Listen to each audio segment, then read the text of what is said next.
at all. Well, you also see even in that conversation how much he's already learned from talking to Melfi when he says to her, you know, like, I don't care how the kids at school feel. How do you feel? How are you with this? Great point, Matt. It's all stuff he just got in therapy, you know? Absolutely, 100%. And great, excellent point. In the chat room, let's jump in there for a second. Renwood, welcome. Says, I love this episode, but just with him and Meadow. And Sam says, I completely agree.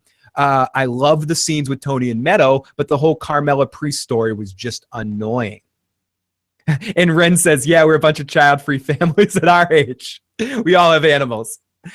But yeah, I can see how people were annoyed by one of these reviews, one of these websites that I look at for some notes for the episodes that we talk about here. SopranoAutopsy.com is a good one, and there's another one as well that I'm blanking on the name.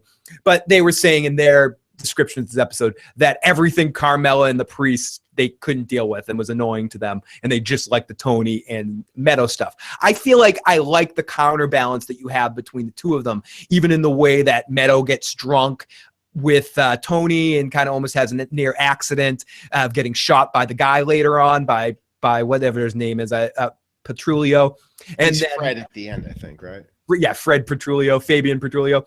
And with the priest and Carmela, with Father Incantola and Carmela, the almost happening of him almost breaking his vows with her and something bad almost happening and him getting drunk and getting sick. Both of them, like the two counterbalances of it. But I agree with you, Matt, and I agree with the chat room too, that a lot of characters are conspicuous by their absence, especially in the scene that we're going to get to in a few minutes with Christopher and all the Christopher stuff back and forth. And the fact that a lot of the characters get referenced, they just never get seen. Even from the point where Tony goes, I should probably call these guys, and we never see them. That never happens. It would have been interesting to see, and they never get talked. And I'll have to remember, and maybe it gets talked about in future episodes, but we never even get Polly's reaction to this happening. We never get some of the people that Tony, right. Some of the other people in the crew, Polly and Pussy, they knew friends that were affected by this guy. Yeah. And it would have, especially with what's to come later, it would have been neat. It would have been neato to see what Pussy's reaction to it is. And let's be honest, Tony doesn't come out in the scene with her in the car and say straight up he's in the mafia. What does he say? He says some of my income comes from illegal gambling. Yes, some of it, but Meadow, some and whatnot. Some of my money comes from illegal gambling and whatnot. How does this make you feel? But make sure you know that most of the money comes from reasonable sources. Comes from most of my money is made on the books. And she's like, don't mealy mouth me now. And it's an interesting dynamic to set up in the episode where they get into this point where he tells her something honest, and and then she, as a kid, because she's still an idealist, thinks that this means he's going to be honest about everything. And she gets very pissed off in the later points of the episode, as we'll pass through this, that he's not being honest about why he's using the fucking payphone, and that he gets upset that she tells him that she did meth, all this sort of shit that connects to it. And it's also maybe the closest Meadow ever comes. I mean, well, she dates Jackie Jr., but with Tony, outside of that weird incident way on in like season 6 when they run into that guy in the restaurant, it's probably the closest she ever gets to the actual, world of it. And that's what I was meant to, and that's what I was kind of hinting at the very beginning of the episode, saying that what's really awesome about this to me is that they really show the lengths that Tony will go. And as Ren just pointed out in the chat room, even on a trip to visit his people in take his daughter to colleges, there's no rest for Tony Soprano's work. No. He will not take a rest when he sees it, and there is no rest in this life. And ultimately, again, we'll talk about this at the end when we do get into like the fun facts section, but this was the first time we really saw Tony in this light. It was important, and I mentioned this, and I'll mention it once again. HBO execs did not want this to happen now, but this was something that David Chase was adamant about happening right now in this episode before Tony became too much of a hero, and something that he struggles with, David Chase and James Gandolfini struggle with until the end. And some could say you get a lot of decisions that they make way off in season 6 when Tony becomes a complete villain, ultimately. They made those decisions because they did not want him to be glorified. And to do our Breaking Bad thing, which was eventually a bigger thing that Matt and I talk about, whereas I think with Walter, they wanted to show you the rise and fall and then the redemption. And I don't want to get into specifics, but I feel like they wanted to show you a redemption of him of sorts too. Where Tony, we never get any redemption. Never. Tony is not a redeeming character. He's not. He's a horrible fucking person. And he ends up showing that much more in the end of the series. I think this is our first glimpse at it. And yeah, Tony is no good person. No good person. And almost as good as my English is Tony not being a good person. Okay, so then we get our next scene, and this is sort of a yada yada yada scene. We see Tony on the phone with his girl, with his Gumar, and she just freaks out because he has a family and won't spend time talking to him enough. But what's funny about that, one of my favorite parts of it, though, is what I did pick up. Some of her lines are some of the things you see all through The Sopranos, which is there's comedy that if you don't really listen closely, you won't hear it. It's her mispronouncing stuff. She goes, "Don't throw up in my face what you bought for me." Like, don't throw up in my face. Like, it's a misplay on words. And then she's telling the story about how she's mad at Tony because he won't marry her and he's out of town and her cousin's been in the country for only 2 months and she's already getting married. And she's like, and her prosthetic leg fell off. Right. And then her boyfriend carried her out like a knight in white satin armor, which is like ridiculous, but just a total misplay on the English language. And it's worth mentioning too. I'm glad you brought that up. I had that right below.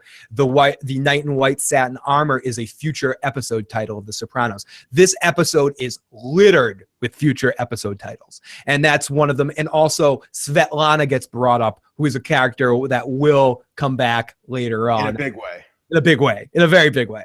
And all of this, everything that she's saying here, a lot of what happens in this episode is huge setup.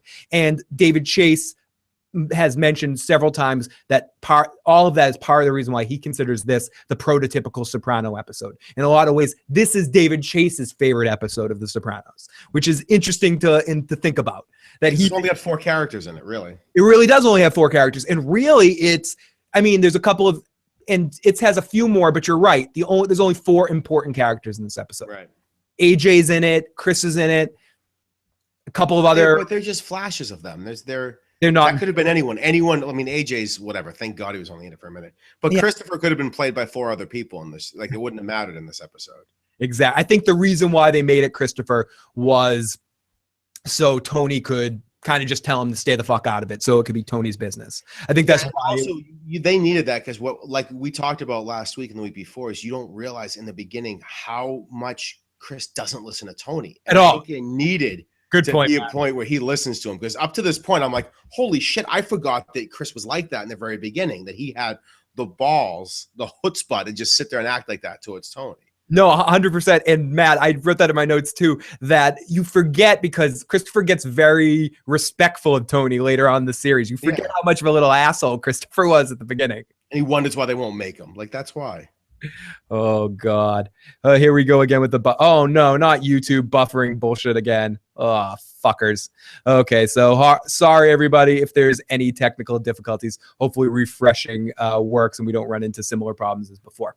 But we're going to keep pushing on because last time the recording was saved, even though we ran into problems. So sorry for any technical difficulties that might be happening with the YouTubes. So first off, back to Tony and Meadow. Right off the bat, they start talking a little bit more about, while discussing college and schooling, Tony talks about being a fan of history, including Napoleon and the Roman Empire. It becomes more important later on as Tony's love for history and his whole history thing becomes a very big part of the series. So then, while making a stop at the pit at a gas station to gas up, Tony ends up eyeballing somebody he thinks he recognizes. He's on the phone with Carmela, and it is this guy, Fabian Petrulio. Unfortunately, Fabian kind of recognizes him as well and gives him a kind of look back and forth, and then they speed off, and then Tony ends up calling Christopher, and we find out that he was a former member of the crime family who was busted for peddling heroin 10 years prior. He soon after flipped has brought down a lot of members in their crew. Tony reveals that his father on his deathbed at the time never fully recovered from the news of Fabian flipping. Christopher insists on being the one that whacks Fabian, but Tony denies him the privilege, Tony wants to be the one that takes him out because he needs to know for sure. And right before this, before he calls Christopher, after he sees him, he yells at Meadow to get in the car, and they speed off. And this is the first time. This is when he follows him and finds and gets the license plate number to call Christopher about. Exactly. And this is a really fun scene that reminds me a lot of the way that they interact, the way that a kid really would interact with their parent here. The way Meadow's like, turn around, no, stop. Like, what are you doing? What's wrong with you? He's like, I'm just playing around. Yeah, exactly. Just playing around, dear. Just fooling around. Colby on the left. No. Okay, so back in New Jersey before he calls Christopher, as we mentioned, it's really fun the way Christopher kind of just throws the pool cue. And it's Christopher alone in the Bing. No one else is around. It's just Christopher alone. And he's answering the phones at the Bing. Isn't it a little weird? Where's Silvio? Where's Polly? Where are they all? It's nothing. It's really almost bothersome. And that it's just Christopher. You almost would expect that one of the other characters would be in the room. They'd be like, okay, Christopher, leave there. We go somewhere else. I got to talk to you. But that's why they had to leave it with Christopher, because if anyone else answers the phone, like they're going to be the ones that end up with this job, you know? Exactly. Well, no, they could have just sent Christopher to go answer the phone, but. And Christopher also mentions that's important. It's pouring rain down there. Okay, so then we get up to Carmela was sick in the episode, and she can go along to the trip from Maine, and Tony and Meadow and AJ ends up staying with her, and AJ brings her breakfast, poached eggs. And they're not poached eggs at all. It's like a hard-boiled egg. Okay, that's what I was going to ask you, Matt. Those weren't poached eggs, right? He did, because aren't poaching eggs hard? Not like that. They looked like a hard-boiled egg is what he brought her. Like it was in a shell, I thought. It was really weird. I wanted to ask you because I don't know what poached eggs are. I'm unfamiliar. I've never had. I don't think that's what he made. That's why she didn't eat them. That's why she was nice to you. Like, yeah, my eyes are bigger than my stomach. Okay, because I was thinking, does AJ even know how to make fucking poached eggs? Of course he doesn't. He's useless. Of course Matt's like, of course he doesn't. He's fucking useless. Fuck no. He's how old is he at this point? He's like 10, right? And then they ultimately say to him, go home and go over to your friend's house. Yeah, go to Jason's and get out of here. Get the fuck out of here. Okay, so as it turns out, Father Phil ends up coming to visit her. The priest never gets sick of eating, but we connect to the next scene. That's Christopher driving down to the payphone, and Tony calls him, and Christopher's like, "Oh, motherfucker, how you doing? How you doing? I got wet shoes. If you didn't want to be in the rain, try out for the Yankees." It's a really awesome line by Tony. And they get into back and forth about who this guy is. Christopher doesn't know him. It was a little before his time, and he's really, really sorry about all of this. But he wants to come up there and handle the business. But Tony won't let him come up there. Do you think Tony should have let Christopher come up and help him? No, because originally what he was going to do was have one of the other guys come up and do it because they deserve to do it. And they would have been pissed off if he goes, "Oh, I ran into so-and-so. I ran into Fabian Petrillo and I had Christopher come up and do it." He was originally planning on having either Paulie or I think it was either Pussy or still come up and Pussy or Paulie. And I do feel they were mildly conspicuous by their accent, but their absence, but maybe it was money thing. It may have been like a production. The show wasn't quite a success yet, so they probably were trying to save some costs by having less of the actors in the episode. And they didn't need him in it because the episode is complete the way that it is. Mm-hmm. And it is important that they have Christopher in it. So it is. And Christopher, and I was going to say this to you at the beginning, it's important that this episode continuously sets up the fact of our main characters and who are true main characters of the series. Yeah. And Christopher is one of them. And he's important, as important, gets more important later, but it's important. It's that he's in most of the episodes, especially towards the beginning of the series. Okay, so then Father Phil comes over and we get we get a whole big back and forth between the two of them going about the food and about him being him jonesing for her baked ziti, I think he says. jonesing for her big ziti. How's Tony's trip going? You think he has a lousy minute to talk to me? Oh geez. You just get the sense of the relationship that Carmela talks to this guy a lot. It gets set up in the pilot but never fully explored. This is the episode they explore it. Carmela has a very personal relationship with her priest, and they don't just have a religious relationship, a spiritual relationship. They have a true friendship that they like to hang out, read books together, talk about, watch DVDs together. Have all the shit that Tony won't do with her, you know? Exactly. All the shit that he won't do with her. So then we go back to Maine with Tony and Meadow enjoying dinner at a fancy restaurant, and him getting into the whole, you're so beautiful, so Italian. Oh, Dad, Italian, always with the Italian. And she feels very comfortable with Tony and thinks it's okay for her to tell him that she has done meth when around SATs because it helped her stay up late and study with Hunter Scancarello.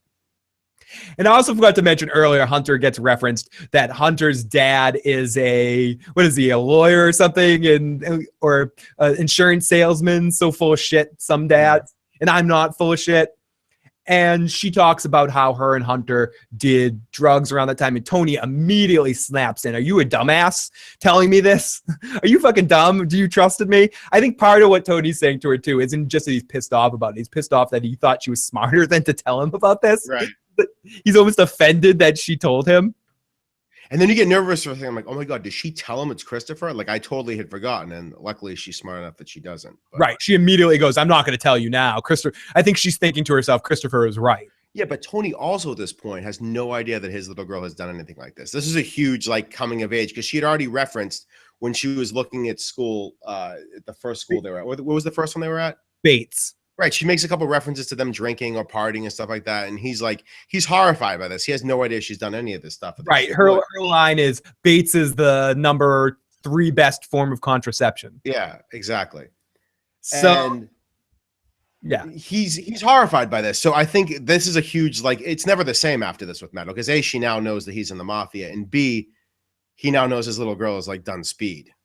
Exactly, 100%. And it's not just doing it; it's knowing that she had to go get it from someone, and whoever that person is sketchy. And I think that's the biggest thing too, that she's probably that the issue that she's majorly having here is that, or he's having, is where the fuck did my daughter go? Right. How did and he said under my nose. How did I not realize this under my nose is what he says. Yeah, how did she actually do this? How did she manage to get it? And Christopher probably did flash through his mind for a second. Did she get this from Christopher? Did she get this from anybody? And she probably should have said Brendan. I got this from Brendan. Right. That asshole. Yeah, fuck that guy. Oh my goodness. Okay. So I'm just trying to mess around with some settings because I know we're not actually streaming live. And if people are watching this later, we apologize for the YouTube fucked up streamness. I am in contact with YouTube support about it. They are aware of the problems that are happening for many people. They don't know how to solve it yet. It's fucking happening. It sucks. So we apologize. And the reason why we're not stopping and starting is because it does save the recording. So I want to and we're also recording an audio cast. So I don't want to start this and then restart an event to have it just happen again. So I very much apologize. And if you are watching this after the fact or listening to this after the fact, you're like, I don't care about this. Get back to the fucking Sopranos. But we apologize to the live people that were checking us out live that hopefully are checking this video out later. And please share your thoughts on the Soprano episode. And I also want to mention one more thing. If we continuously have these problems, we may pre-record this or do it in this way. So if the live isn't working, you can always email me comments about the episode beforehand, because you guys will know what episode we're going to be talking about, to igotissuesman@gmail.com. If you email me your questions, then we can have them beforehand and then talk about them in the show no matter what, whether we get disconnected from the stream or not. Okay, so back to our episode. We also get in this situation where she's talking to him about he went to college. He didn't go for long. He had a semester and a half at Seton Hall. Education wasn't that important to his parents. Maybe he should have been selling patio furniture on Route 22. That would have been a rebel in his family. Yeah. He barely got in college. He was into Napoleon, in the Potsdam Conference. What's the Potsdam? Yeah, what's the Potsdam Conference? Potsdam if I know. And Tony's just one of those guys that's just, he's so dumb, but he's so into it that you can't help. He's charismatic about it. Right. So it just was like, oh, this is my special dad. Oh, dad. Oh, dad. And We also get the idea at this point that she's a little embarrassed when the other girls come over because she knows he's not that bright. And I think you kind of see that a little bit here too. I agree with that. And also it tops off the scene before we get into that as he's glad that they have that kind of relationship. And to what Matt was saying, it's an important plot point to say that she says, you wouldn't know if it was happening behind your back. And he says, I know what was happening behind my back. And she goes, no, you wouldn't know, Dad. You wouldn't know. So, okay, so we get back to the Soprano resonance, and it's hard just not to talk about everything in a block rather than jumping back and forth. We're continuously going back and forth between these two things. Well, hold on, real quickly, they disappear at this point. She goes off for the night, and Tony leaves her. Isn't that right now? It's actually, we go back, and that's why I kind of want to... Okay. I kind of want to, like, this is where this episode's a little different. Let's just get the Father Phil and Carmela stuff out of the way. Then let's talk about the Tony and... All right. Let's go through a bunch of the Father Phil stuff. Good. Right. That's what I'm saying. Because ultimately we can get it all out of the way in this time. So they end up having dinner, eating the ziti, and kind of starting to drink wine and really getting into enjoying each other's company. So Carmela's getting kind of drunk and getting really playful with the priest. He starts making jokes about like they start talking about Jesus, comparing Jesus to the Beatles, things like that.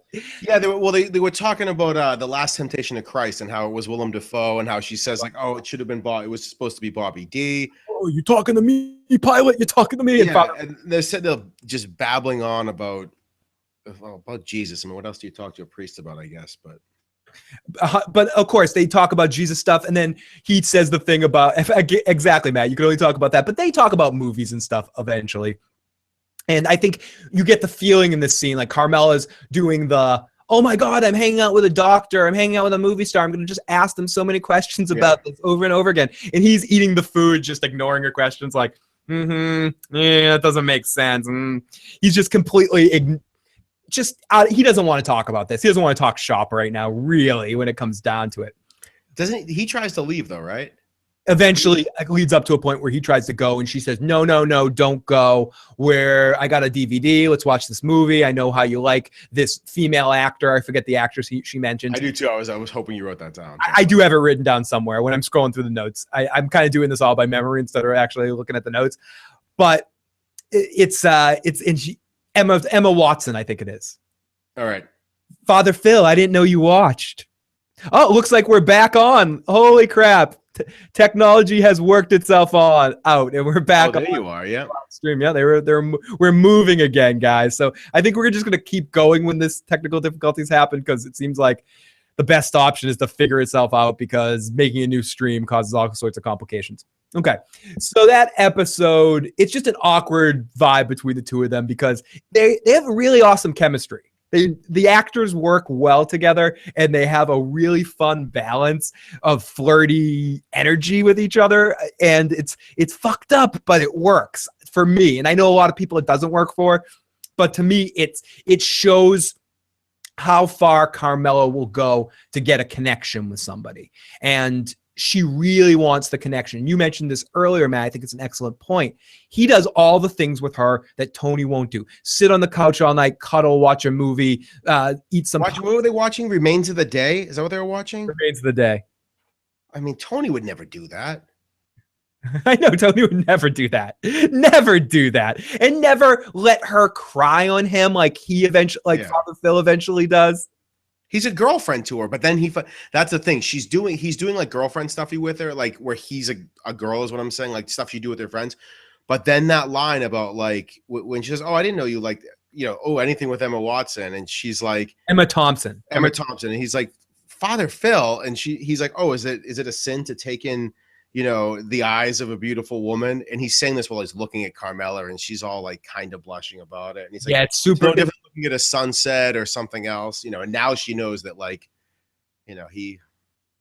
she knows he's not gay at this point. Exactly. And that becomes a plot point later on in the episode. And to answer the question of the people checking out live, where we are in the review, we sort of split this up now. We're going back and forth scene to scene, but now we're kind of just going to talk about the whole Carmela and Father Phil stuff and get that over with, and then go back to the Tony and Meadow stuff.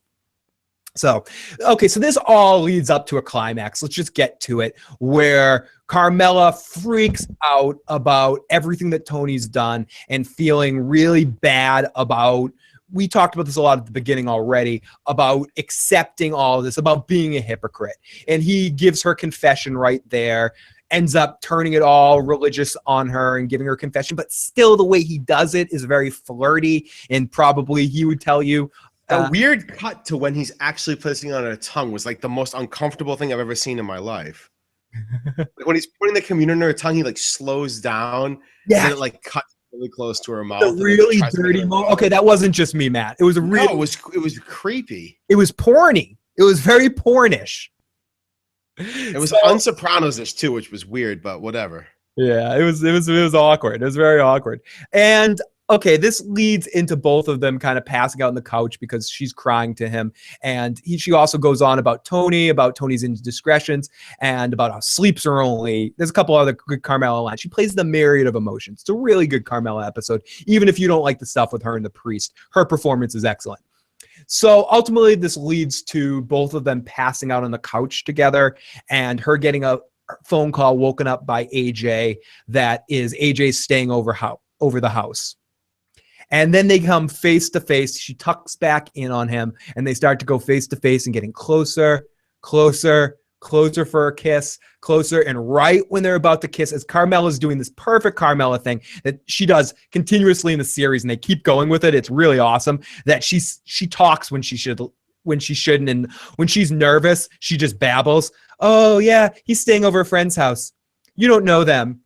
Yeah. Do you know them? And she just talks when she shouldn't talk. And later on, when she gets a boyfriend, when her and Tony are split, she does that similar sort of scene.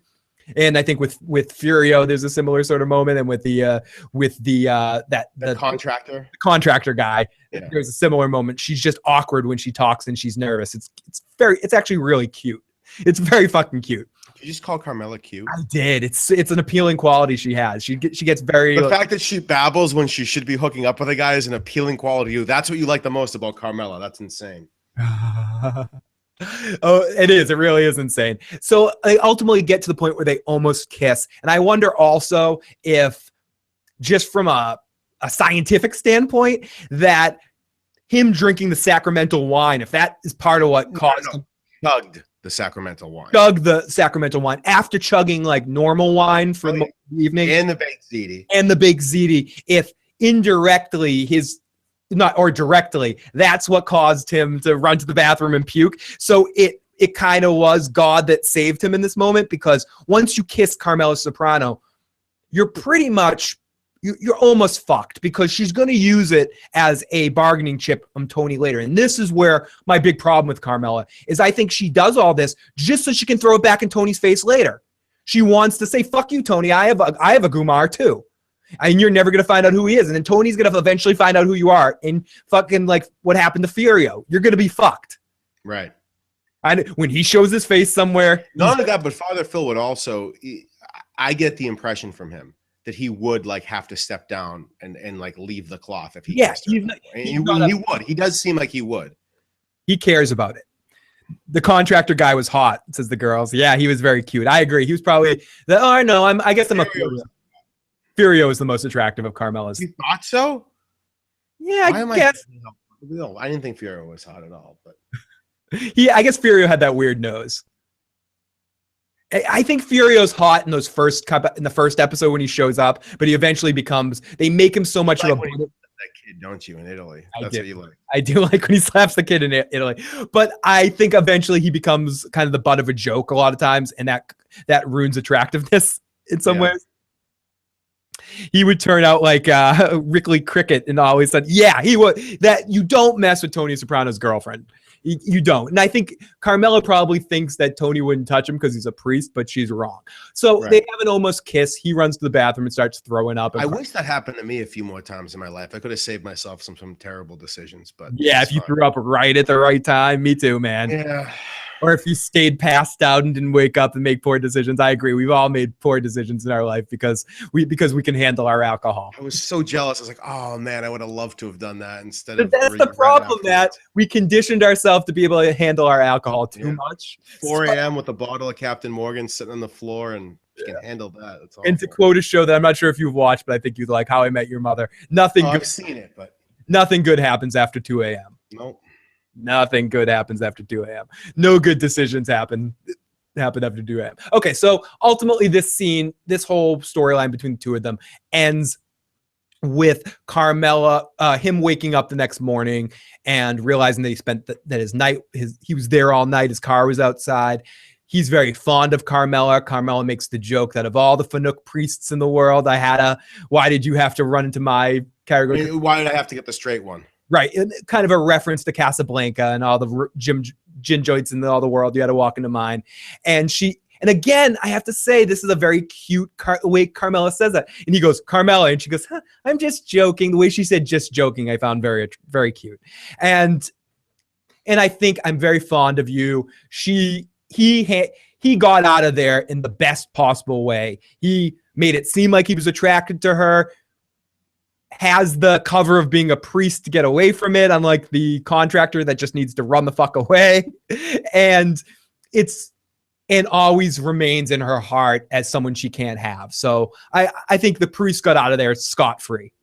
Well, except for the fact that, like she said, people know that you were here all night. And he said, right. He didn't know at first. He asked her, did I do anything I need to leave the cloth over? Good point. Good point. He did not actually know what he did.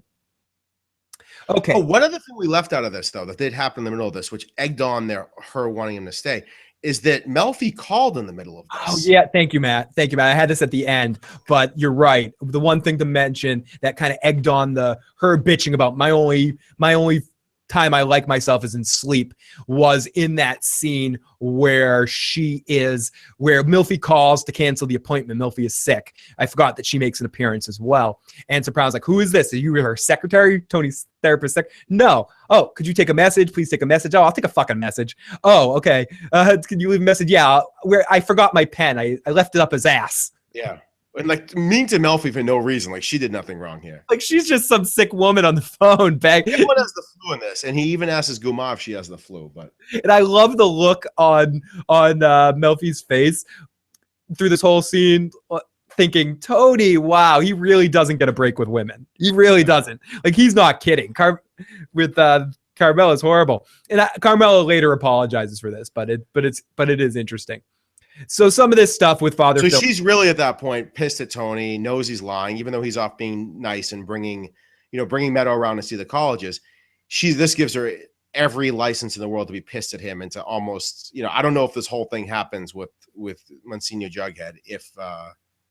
I agree with this. It sets her off in another motion because why would he lie? Justifies it in her own mind, unless he's trying to fuck her. Why is he doing not telling? Why would he lie about this unless he was trying to fuck him? Exactly. Why would he lie about this? And to Father Incantola's, Monsignor Jughead's defense, he doesn't try to throw Tony under the bus here. Really, he just kind of. He's just like, oh, you don't understand the situation, blah, blah, blah, blah, blah. He continuously, because of the religious aspects, is no divorce, anything to make the marriage work. Joe Dirty Locks, welcome to the chat, Joe. What's up, Joe Dirty Locks? Where is he? Oh, I can't see him, can I? I'm like an old man with my technology. Oh, where is he? I can't see him. Where is that Dirty Locks? Blah, blah, blah. Okay, so we get into eventually Tony.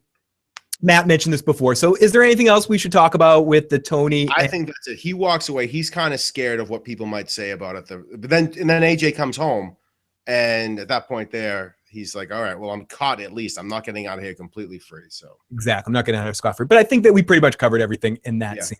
So, okay, back to the college aspect of it, because I think this episode, and there's some Soprano episodes where we will cover like this. Some will go chronologically with what happens. But I think this is a good one that we can just kind of go section by section.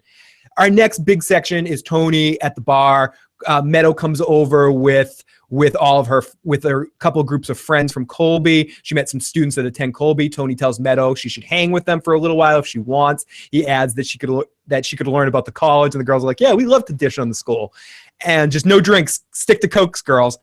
And I agree with what you were saying earlier, Matt, that Meadow comes off like she's embarrassed by Tony in this situation. But I think it's the opposite in the sense that if any kids have had cool parents, so to speak, quote unquote, cool parents, you always think your parents are being obnoxious. When sometimes your friends think it's always better on the other side of the pillow. I know. What you don't have is always better than what you do have. People come meet my mother, like, oh, she's awesome. Your mom's a cool person. I love him. I'm like, fuck my mom. She's annoying. She embarrasses me. The people that you think are embarrassing, sometimes what you find embarrassing is charismatic to other people, but because you see it every day, it becomes embarrassing to you. Right. And particularly in this case here, where most people think it's amazing that's like the coolest thing in the world, that their dad's like in the friggin' mafia, you know?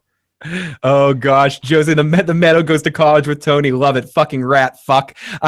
Meadow and Tony in this episode. She's super embarrassed. Yeah, I agree, Joe. She is. She's super embarrassed by Tony being Tony, which is somebody that we're led to believe on the show. And I know it's some people's thing that they have trouble accepting on The Sopranos, but we're led to believe on The Sopranos that Tony is the type of guy that could probably get any girl he wanted with effort. So yeah, I never buy that, but yeah, he can. But he can. So he's flirting with these college girls in a sense. He's smiling at them. He's giving them the Tony charm. Okay, ladies, you blah, blah, blah.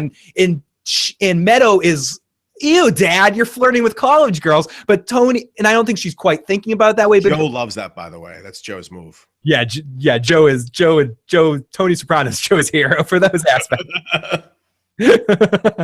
Dirty Locks is like notes on that Tony Soprano.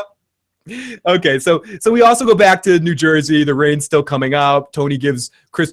He must have told Chris before to call him back that night at 10. He did. We kind of run the license plate number and find out if that was the guy or not and get back to him. Joe says, "Hell yeah, everyone loves the mobster dad of the hot chicks."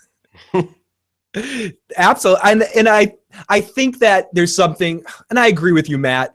It's hard to, I've heard someone once describe it. I forget who it was. It might even have been on an episode where they kind of make reference to it of an episode where Christopher calls him Fred Flintstone or something, where it's like Fred Flintstone grabbing a little girl or something. It's hard to take it, especially when we get into some of the Gloria stuff. We're seeing Tony with Gloria or with Christopher's hippie girl from Vegas later on in the series. Right. A little awkward seeing in those kinds of situations, Tony. So back in New Jersey, Christopher answers the phone. He tells him about the guy. They go back and forth. Christopher says he should book a flight. He's going to book a fly to Boston, get this all done himself. And he goes, no. This is my thing. And we also get back and forth about how he's going to remember that guy who was in jail. Jackie knew him really well. He carved a stump of Frank Sinatra for him and put it in his office. I thought it was Shaquille O'Neal. Yeah, he needs to work on that. A little awkward. And girl, stick to Cokes. And he goes, maybe I'll call Polly or Pussy. What? I can't do it. Don't be sensitive. They had a friend Jimmy die in prison on the account of this scumbag. Okay, fuck. I got to do my homework and positively ID this guy. I thought you said it was him. I haven't seen him in a long time. I don't know, and I have to be sure. I think that's when Christopher says, "I'm your soldier." Like I'm your soldier, Anthony. We've talked about this before. I'm your soldier, Anthony. You need to let me do this. And Christopher also knows, and he says this either here or later on, that if he does this, he goes and kills a rat, right? That like his cost other people's lives in jail time, he's going to get made. At this point, Christopher is still dying to do anything to get himself made. And this would be a huge, huge step in that direction for him. Absolutely. And just want to let anybody know, if whenever you're listening to this, you can always call or text 781-990-8509 if you want to share your thoughts on the show. If you happen to be checking out this live, you can always call in live and share your thoughts, even if your name is Joe. So yeah, there aren't so many father-daughter moments in this show, so this is a great episode. And I feel like, especially as the series, I agree with that, Joe, especially as the series goes on, they become less and less. It's more of a factor in the early part of the series. So then we the Carmela and Father and Contola scene. As I scroll through that, Tony goes and starts looking at his house because he gets the license from Christopher, and he shows up behind I think that's the next thing, right? Is he shows Right, and Joe also added that Christopher says, "I'm a cunt. If I do this, I'm a cunt hair away from being made." Yeah. And it's also worth Only the second best reference of the word cunt in this show. Well, not this episode, but overall in The Sopranos. The best one's coming up. Let's not ruin it yet. Yeah, the best one's Junior, and I'll have that quote. You bet to fucking believe it. I'll be playing that quote on the air. And okay, I just want to mention this next scene when they're playing a game of cat and mouse. Tony tracks him down to his house and kind of sees a very kind of spies on him. We get a voiceover, someone saying "mommy, mommy," like that, and it's obviously an adult doing a kid's voice, like "mommy, mommy." And it reminded me of the movie Summer Rental with John Candy, when you have the little girl say, "I'm gonna stay in the basement with Orko." It's just like a horrible overdub of a little kid's voice, because they probably couldn't get the little kid to say the line right, so they ended up just having an adult go, "Oh my goodness." It's just really fake. If you listen, because I watched the episode a couple of times, it stood out to me. It's really a bad overdub of a kid's voice. So Tony ends up seeing him and getting away just in time, and this guy ends up getting on his case too and realizing that Tony is following. He hears his dog start barking and hears like a rustle or something like that, and so he knows that there's someone following him. Exactly. So we continue down, and the next day, I'm just looking at the line of Carmela and Tony. You know what's remarkable? You take everything Jesus said, it only adds up to 2 hours of talk. No, wait, but I heard the same thing about the Beatles. Right. It's add up all their stuff. It's only 10 hours. And then there's like an awkward response from the priest afterwards. And Joe Dirty Lux has made me think he was already on to Tony. I think he was. I think we're supposed to believe that he kind of recognized Tony at the gas station at the beginning. So he was already kind of in the mindset that something might happen. He's probably just hoping to God it hasn't happened, though. And that it's not happening. Matt mentioned this before, mistakes that we've made. All three of us in our own life, all of us that are listening to this, but specifically talking about people I know, we have all made mistakes and had to lie to people for extended periods of time. And you're always thinking that the next day may be the day where that lie gets fucked up. And it must be that to the billionth degree when you're in the mafia and you rat. Because you think, and then you get kicked out of witness protection. And exactly, Matt. I forgot about that part. You get kicked out of witness protection. So you're completely on your own. You are thinking any day that person's gonna fucking tell the person, and your lie is gonna be fucking fucked, and you're gonna be in disaster area. And in this situation, and you're gonna be dead. So you're probably never rest. You never think you're all right. Yeah, Joe says never. And that was him trying to make the fake voice. Always looking over your shoulder. Absolutely. So Tony and Fabian play the game of cat and mouse. Tony tracks him down, and they get a very close call. I forgot to mention this too. Fabian ends up turning the tables, going to the hotel where he thought he saw the car turn off into. This is how he knows where to go in the hotel, and goes and kind of scouts out Tony, who eventually gets connected back with Meadow, who's shit-faced drunk, and too many tequila shooters. And Tony kind of helps her back into the hotel room, while at the same time, right before this, Petrulio sees the name on the maid's list of hotel rooms that she's. Yeah. Does this ever happen? She's not even 100%. He's not even 100% sure it's Tony until he goes and sees the names. But quick question: is this a '90s thing? Did this used to happen in the '90s? Would names of people ever be left on? I mean, do the maids, someone that has actually cleaned hotel rooms for a living, can share if anyone watches this? Do we have anyone on here that used to clean motel like skeezy motel rooms in the 90s on here? Would they have the name of the people that are staying in the skeezy motel up in Maine? I don't think so. I don't think the maid would have that information on a clipboard hanging outside. They'd have room number 2. Possibly they would. I could be incorrect. Maybe if it's only owned by like one person, they do the cleaning too, they might have it, but I don't know. Mick Dicker says, again, I love your name, Mick Dicker, so much. His biggest mistake was staying in the Northeast. He should have moved south. I kind of agree, especially having done the cross-country thing. And when you go through some of those parts of the Midwest, that when it's just desert land after desert land, I'd probably, if I was ever hiding, and I shouldn't say this I'm hoping never going to be hiding, but if I'm ever hiding, I'd probably be in a trailer in the middle of the desert somewhere where you could just see everything coming from miles away. Granted, it's probably difficult to get away from that, but you're so out in nowhere that no one would ever find you. No mafia guy. And the guy had like a decent looking house and stuff, and they said that he made a lot of money from touring around. He was like touring around doing. So why don't you go get plastic surgery or something too? Like, yeah, you're an idiot. I mean, this guy was asking for it.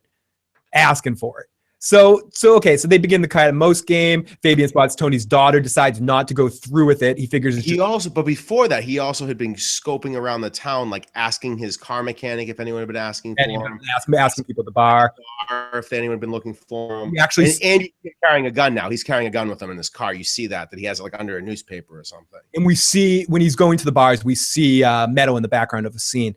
Okay, and then we get to the point where he's going to shoot them, and we're like pointing at them with the gun. The first time I saw this, I was actually scared for Meadow. I thought they might kill Meadow in this situation. I mean, the very first time I saw this episode. And it's just AJ.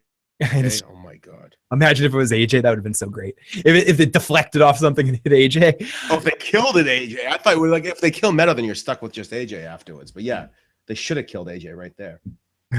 What? So it was very.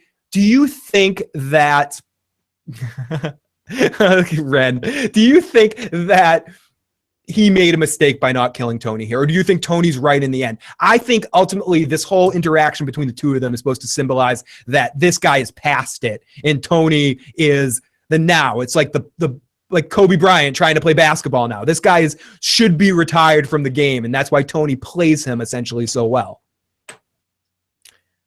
What do you mean? The guy? Fabian. Do you think Fabian should have taken the shot? Yeah, but I thought this was weird at the end when he said this. Does he not shoot him because that other couple's right there and he doesn't want to get caught? I think he ultimately makes the decision. Okay, there's many factors here because ultimately he shoots him here. There's a couple more cat and mouse games. We'll get to the scene with Tony and actually finds him, but this guy tries it in a later scene once he sees the name. Oh no, we'll talk about that afterwards because in this situation, he tries to pull the trigger and he's trying to shoot them. I don't think he doesn't do it because of the other couple. I think he does it because he's lost his nerve because he's been out of it so much and he can't think to hurt a child. So he doesn't have the balls to do it, which is why, to talk about the next scene, which is why he eventually goes to the tweaker couple that he's selling drugs to try to get them to do it because he still wants Tony dead. He just doesn't want to be the one to do it. So I think part of it, I was thinking like, all right, maybe he doesn't want to like get caught because but he's also paying the tweakers. So like he still doesn't. Right, so he still wants them to die. I think it's partly that and partly what Tony says to him later, where he goes, wise guys never lose the game because if you kill me, then all my wise guy friends come up there and go, what happened to Tony? And they start investigating the area. But you have the tweakers do it just to argue the other side of it. You have the tweakers do it. It can look more like a random occurrence. If you just have Tony shot by somebody, by a mafia guy, he's probably thinking the tweakers are dumb enough that they're going to get busted, they're going to get caught or something like that. And there's a rule, no women and no children. So he thought about that as well in the mafia. So there's no family. That's considered bad form. There is that. It's always turning rat though. So, I mean, it's not like it's beneath them to do that. Fair enough. Exactly. You're breaking one big rule. It's not that far to think that he might want to break another big rule like that. Okay, so we then, after all of this ultimately leads to Tony going to a payphone, walking through the streets in the middle of the night. It's a really cool noir sort of thing with Tony walking the streets in Maine. With the cigar. Awesome visual. Great cinematography in this episode. And I can see, again, why we're going to get to the fact that this was the first Soprano episode to really win awards. It's really an excellently put together episode from that standpoint. And the counterpoint back. And again, at the time, 13 years ago, what the hell else was doing stuff like that? Nothing. And it's worth mentioning as we'll get to the scene that we're leading up to. The violence in the scene compared to later on Sopranos, even later on when someone garrotes someone, chokes someone out, it's almost comical in this sense, not comical in this scene, but Tony he talks to him. The guy has the thing around his neck, but he can still talk or something. And whereas later there's a scene where a character does that. I think it's I forget who does it. It might where it's Paulie that does it to somebody where it's it's an old woman and it's like really graphic. Paulie. It's so Paulie. He can't just do it simply. So it's kind of done in a more of a more of a 90s mafia way rather than the realism that we get on shows like Breaking Bad later or later Sopranos even. It was a little bit more sensationalized than later things become. Yeah, Matt, Joe says, that's why it goes to what Phil said about dumbass poking around the small town of Maine. It's also justice because the fucking rat. Silvio does it. Oh, it's Silvio. Thank you, McDicker. It's Silvio that does it, someone. And absolutely so. Tony's walking the streets of Maine, smoking a cigar. Tony arrives at a payphone, looks inside the payphone, eventually finds where he works. Then we go back to the restaurant. We see Petrulio at the restaurant. As we mentioned, Tony arrives at the travel agency that this guy is. He sees the stump of, is it John F. Kennedy that he sees? No, it's Ronald Reagan. Whatever it is, he has big lips. And he has big lips, so he knows, hello, rat. Yeah. And pokes his finger there. And then we go back and forth to Father and Canto. Then back in Maine, Tony arrives back at the hotel with Meadow, which we already talked about. The next morning comes on, and Tony goes to drop her off at the school, and she's like, "Are you coming in?" He's like, No. I left my watch at the hotel." And he kind of just uses the fact that she was drunk and she made mistakes. She made a mistake that ultimately to be like, you don't remember what happened. Why were you out at the payphone last night talking to Christopher? I wasn't out on the payphone last night talking to Christopher. You're drunk. You don't. Right. You can't. And that's just a master manipulator. And there's lots of stuff that Tony does after the fact. He throws this whole, like, we're honest with each other shit out the window, like, immediately by the end of this episode. Like, he's just lie on top of lie on top of lie on top of lie. In that way, Matt, that he's such a practiced liar. He does it without hesitation, and he gives you the extreme details about a lie. A good liar will give you I went to get my watch. My watch wasn't there. I went back over here. You didn't know what happened. Like, the way he describes it, he believes his bullshit. Tony, more than any other asshole in the world, believes his lies so much. He lives into these. The Nick Gordon school of 100%, dude. 100% the way he manipulates his mind, the way Nick in high school, prime Nick, crazy manipulated person, and not even thinking about it, and everything is a level of everything else. 100%. As I'm sure Joe will attest to that as well, or thinking as I was describing that. Phil, you know that kind of manipulated mind. You sound like you know that manipulated mind pretty well. And I'm kind of like that too, I think, at some points. I can understand that. I can. It's Tony is such a practiced liar and manipulator. It's incredible. Okay, a garrote also slices through the throat. Interesting. Thank you for the information. And I think later on, when Silvio does that, we see the slice through the throat. Ugh. One of the ways I would not want to go. Holy shit. Okay. Yeah, but you wouldn't mind if it was Silvio. Yeah. I bet Silvio smells really good. Yeah. Wouldn't you bet Silvio, like, out of all the Soprano guys? Cognac and like a nice cologne or something. Yeah, a nice cologne, like a really nice cologne. A little bit of hair gel. Yeah, you could just sit in his lap. Like, he'd be I know they later it becomes someone else, but good Santa, you sit on Silvio's lap, ask him for the Bruce Springsteen. Yeah, better than what's his name was. Better than friggin' Bobby Bacalaris. Bobby Bacalaris. That was the worst Santa ever. Okay, so ultimately we kind of overtalked. We get the Petrulio scene where Tony is where he tries to get Tony killed by somebody else.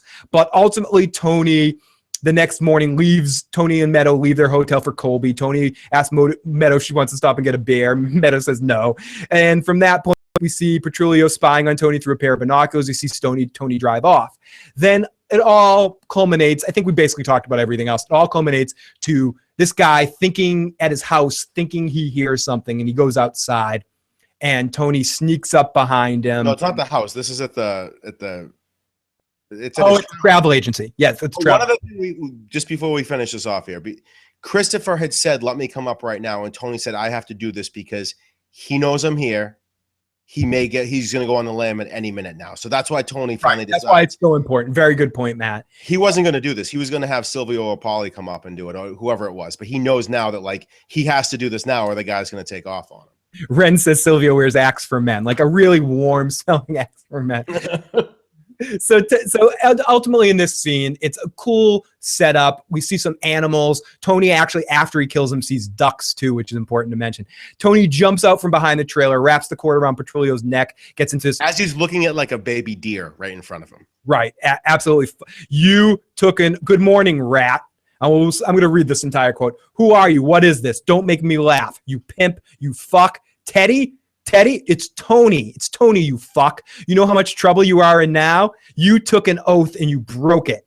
Could have killed you last night outside the motel. Your daughter was drunk, remember? I was there in the parking lot. I had a gun, but I didn't do it because of her. I told myself it's just a coincidence he's taking his little girl to college.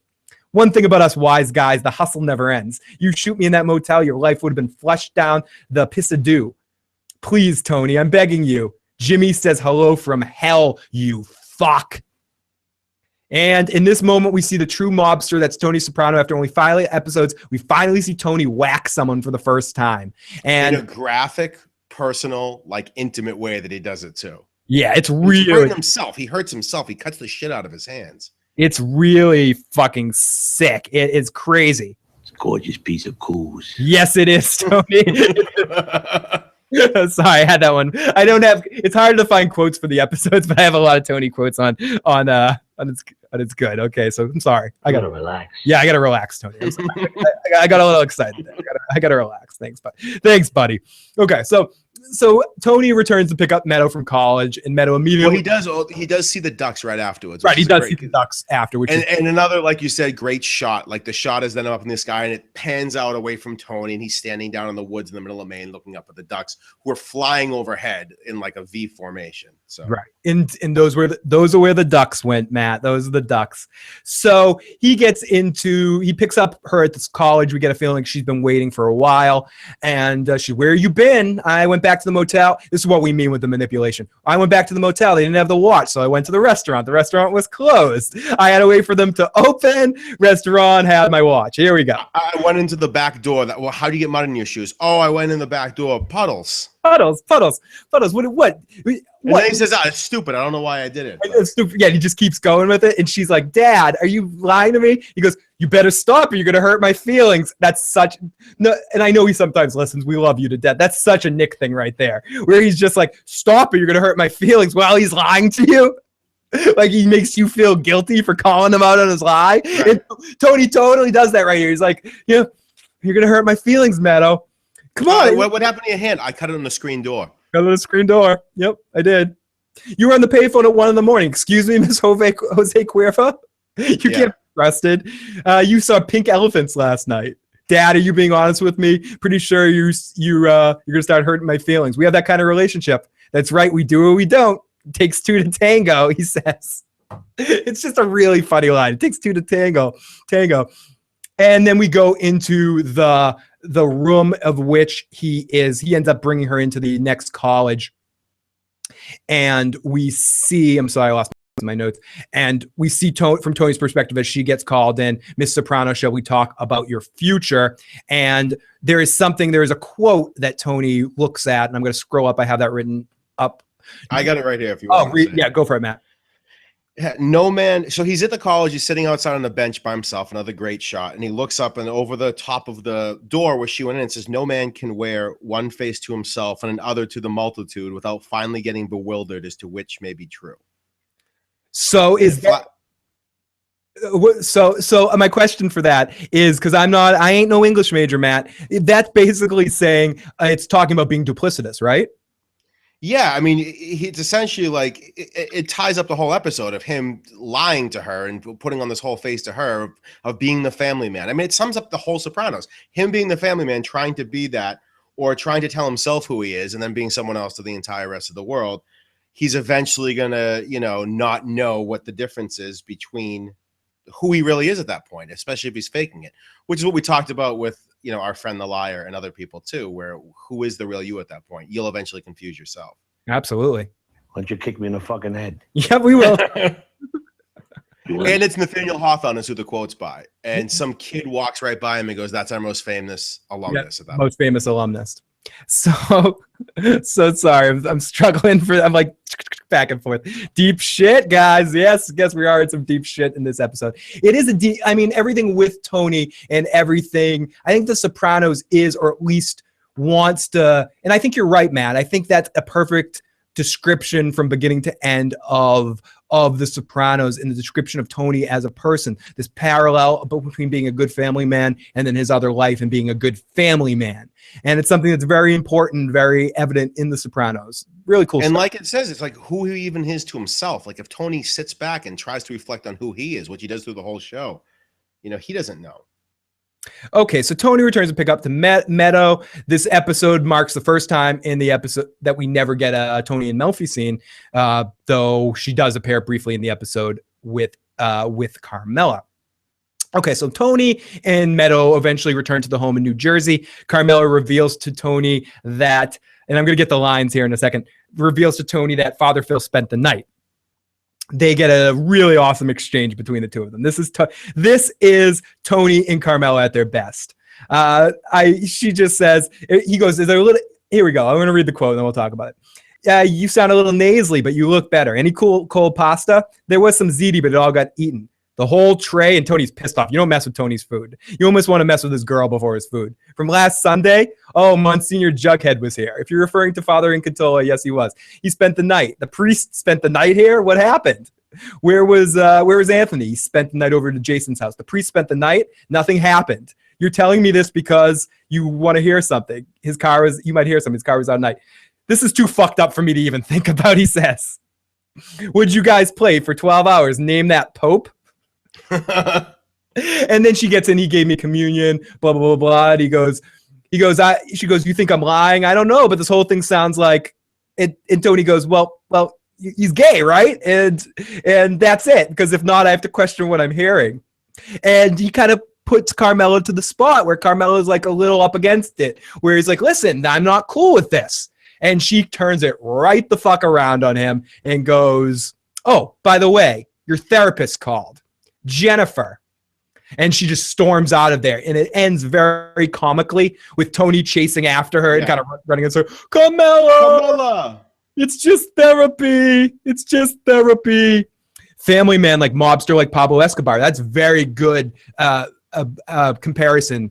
I was gonna say analogy, but it's not an analogy. But there's a very good comparison between the two, and especially seeing Narcos and seeing how he lives his life and all of that. It's very, very, very, very good. Tony is exactly that type of man. I would say that Tony cares a little less about his family. He's a little bit more self-absorbed into his other family life, where I think Pablo, in a lot of ways, really did care about his family. You really think that? No. No, I don't. I honestly don't. I think they're both horrible people. I think they're both. No, I'm not saying that. I'm saying you think. I'm more shocked about what you said about Tony. You think at the end of the day, if he had to choose between Carmela and the kids and yes, I think you would Sylvia and Paulie, he takes Sylvia and Paulie. I think because he feels like he took an oath. I think he would, and I could be wrong here. Over Meadow Soprano? I mean, over Carmela, sure, I get it, but I don't know. Over him and AJ, I think because it's something that takes precedent over your family. You know, when you get into this thing of ours, I don't think he would rat to protect his family. I think if one of his members of his family, I think he'd sell out his family if he got a mark on his family or something like that. I quote the Tony Blundetto situation. He loved Tony as much as he loved his kids and Carmela, I believe. And he still killed Tony. You're right. So let's say AJ had gone in, like if AJ had actually killed Junior or something like that, like what happens there? You know what I mean? I don't know. I think Tony, maybe not Junior, but someone that he still cares about at that point. He hated Junior at that point because he tried to kill him, but you know. Cue Arrested Development music. Family. Narcos, never seen Arrested Development. Good comedy, but comedy is subjective, so it's hard to suggest comedies. I could just say I find it really funny, especially the first 2 seasons of it.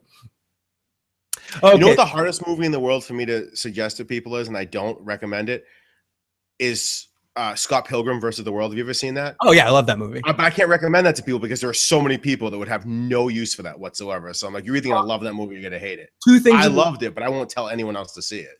I would say above music, which some people argue sometimes, but I think you can say what good music and bad music is. You can say I like this better, but it's hard to deny what really good music is. Right. I think that comedy is probably the most subjective thing we have in the world because some people, you can't tell someone that's fucking funny. I don't care if it's comedian Dell'Arte or The Importance of Being Earnest, like British beat comedy or David Mamet shit. Like you can't tell someone something's funny just from the text of it or just from the way something's written. It's delivery and it's individual because everybody finds different things funny. Dude, people watch Two Broke Girls and laugh. They like that. It's It's horrible, dude. It's the worst show I've ever seen in my life. It makes 2.5 Men look amazing, and yet people watch it. So, all right, whatever. Let's get. I don't want to talk about No, that's okay. And that's basically the end of our episode. Let's get into a couple of our fun facts about the episode. It is ranked number 2 on TV Guide's 100 greatest TV episodes of all time. How do you feel about that, Matt? I think it's not on my top 5 Sopranos episodes of all time. I don't know. I know it's weird, isn't it? When was that list made? That's my only question. Because if this was early on in the Sopranos, a lot of shit would have made it to the top that wouldn't have later on. Good point. I will check those facts. It's on the IMDb list, so there's probably some ways to find the information where it's credited, but it's also fan posted stuff. But I've seen that said in a couple of different areas. I think it's probably of all time. I wonder when did TV Guide stop existing? It still exists. Does it still exist? Does the mag? Yeah, but it's more for like the story and like people like collect it and shit. I don't think it, Sam asked that question that you asked, Matt. When is that list? I'm guessing that list was early 2000s. That's got to be pre-Breaking Bad and pre all these other shows that people watch now, because you can't, So at the time that came out, it was ranked number 2 with you guys. HBO executives were initially opposed to Tony Soprano murdering someone because they felt it would make him an unlikable character. Producer David Chase convinced them that the audience understood that Tony is a mobster with his own sense of ethics. Now, David Chase has also described this as the ultimate Soprano episode, and both he and co-writer James Manos Jr. won Emmy Awards for this script. And also this performance, Carmela in this episode, Edie Falco, won her first Emmy for Outstanding Lead Actress in a Drama Series, and co-stars James Gandolfini and Jamie Lynn Sigler also agreed that this was one of their favorite shows in the entire series. You think we're overselling this episode? I mean, not me. I'm not overselling. But do you think this is a little overdone for this episode? Do you think it's over? Do you think this is an overrated Soprano episode, Matt? No, it's fine, I guess. Is it it's overrated, sure. Where does it rate? So if we're doing our season, I can't listen. Junior Soprano is incredible. All those other characters are so incredible. But having said that, like, I love Pine Barrens, and that's really just the story of those two dipshits in the woods. So I don't know. So you can't have a Soprano episode. No, that's not true. No, what I'm saying is you can't have a Soprano episode be your favorite episode if Junior's not in it. And Pussy. No, I'm not saying that, but are you really going to tell me that the best episode of Sopranos you ever saw was Carmela almost fuck a priest and Tony look at colleges with his daughter? Is that the best Sopranos episode ever? That's what I wanted to get to, Matt. You got to the heart of it. That's where I wanted to get you. In my opinion, this is my second favorite episode of the season so far, says Sam. Where does this rank? Is this your second or third favorite episode of the season, Matt? Or is this obviously it's my least favorite. Well, we have issues on the other two. I like this. It is so well written, though. That's the thing. But it's just not. There's something that makes it. Okay, you know how we said the last episode really felt like The Sopranos? Mm-hmm. The second episode really felt like The Sopranos. Third episode kind of wasn't. The fourth episode, we're like, wow, now we're really in the middle of cooking. Yeah, that's why it was my favorite. Adriana, all that stuff. It's like we go completely sideways at this point, and it doesn't feel like The Sopranos anymore. So I don't know. Sam said the wood. Ren says The Woods, Pine Barrens is her favorite of whole one. And for this episode, Ren said that. And Sam says only being close second to the second one of the season. The Woods one is Pine Barrens in season 3 that we will eventually get to, which some could argue is the best. Yeah, which is considered by, and also I think that's kind of the reason. That one was directed, I believe, by Buscemi, which is why they kind of let him on the show. You know, after you make that, it's like, okay, I guess you get The Sopranos. And it's the argument, it's the answer to the argument that some people make that this is the best standalone episode of The Sopranos. That up until this point. Okay, so the quote, we already talked about the quote a lot. All the scenes take place in Maine were actually filmed in rural New Jersey. The scenes taking place in Maine's Bowdoin College were filmed at Drew University in Madison, New Jersey. This is only episode of the first 10 in season 1 in which a Jewish character, a subplot of significant references to Jews is not included. Although one mob-affiliated Jewish character appears in over 28 episodes, a major mention or even asides about Judaism is later episodes of The Sopranos are much more restrained than the first season. I don't know, why the hell is that even a fun fact? Seriously. Sorry, and I'm just reading stuff. I didn't come up with these, so I apologize for that. This was the first of 12 Soprano episodes directed by Alan Coulter, who served as the series as the most frequent producer as well. There's a frequent reference in the series to certain animals, pets, especially Tony's fascination with ducks.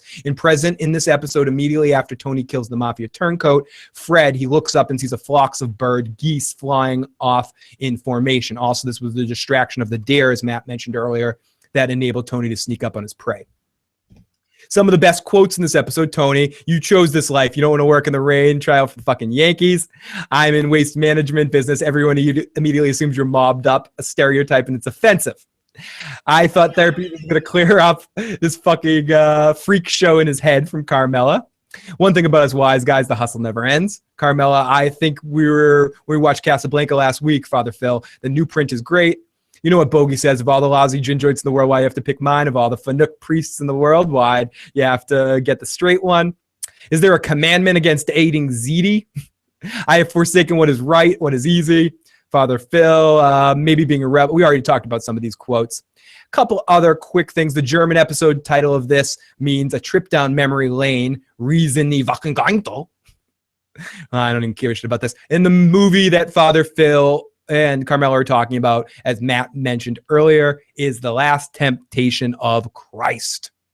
So anything else you want to talk about on this episode, Matt? Or real quick, this is about, we got to look this up for next time because I didn't look it up. That guy that he killed, Fred, I believe in real life isn't an actor, and this was like the one thing that he's ever done in his entire life. I remember reading that somewhere at some point. And also, just to go back, I forgot about this, but Carmela, if we want to get her intent from the second Phil comes over, remember she goes in and like when he rings the bell. Oh, we forgot that. Good point, Matt. She goes and like fixes her hair up and tries to, I mean, as good as she's going to look, having probably not showered in 3 days and like having the sick flu and everything like that. Like, she totally dolls herself up. She makes him wait. She actually makes him wait in the ring while she dolls herself up. And what I'm looking on IMDb right now. I'm looking up right now. What is that character's name? Fred Peters. Yes, he doesn't even have his own IMDb page. No, he's like a nobody. He has, well, I'll find it. Also, I got it right here. Tony Ray Rossi is an actor known for Donnie Brasco, Find Me Guilty, and Analyze This, and The Sopranos. He was only in a couple of things. He was in a few things, not much though. Oh, I thought I read something else about him. No, actually wrong guy, because he was in Angie, Stonewall, Donnie Brasco, Kiss Me Gringo, The Sopranos, Analyze This, Sex and the City. His most recent work is Good Friday, and he's going to be in a movie, a short called Piss Apostle. All right, I guess I was wrong about him. No, that's okay. Believe me, the more you do this with me, Matt, over the next 70 some odd episodes, we're 6 years from now when we are fully bald. We're actually fully done. As we said, we're going to get a lot more done this summer when you're off work. So everybody, it's a good place to end. I think we pretty much covered everything, right, Matt? I think so.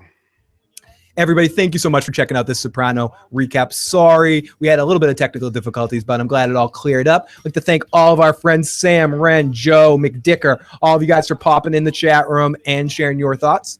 If you want to share any of your thoughts about the next episode we're talking about, which I think is called Pax Soprano, I believe is the next one, you can always email questions ahead of time to I'veGotIssuesMan@gmail.com. You can always call and leave voicemail, 781-990-8509, or call during the live show. You can follow me on Twitter @IGotIssuesMan. Find us on Facebook, Phil's Recap and Review. Make sure you subscribe and like this video if you haven't done already. You can find Matt on Google Plus under Big Daddy Matt. Yep. Make sure you also join Daddy Matt K. Big Daddy Matt K. That's right. And you can subscribe to our podcast at issuesprogram.com, and the feeds in the description box. You can find all of our feeds, all that sort of shit. You know how to find us. McDicker, thank you so much. Sam, you're fucking awesome. Renwood, we love you. Joe Dirty Locks, bravo to you, good sir. We give you a big hug. Let's poke Joe in the belly. Oh, you're such a cute Joey. We'll talk to you guys next time.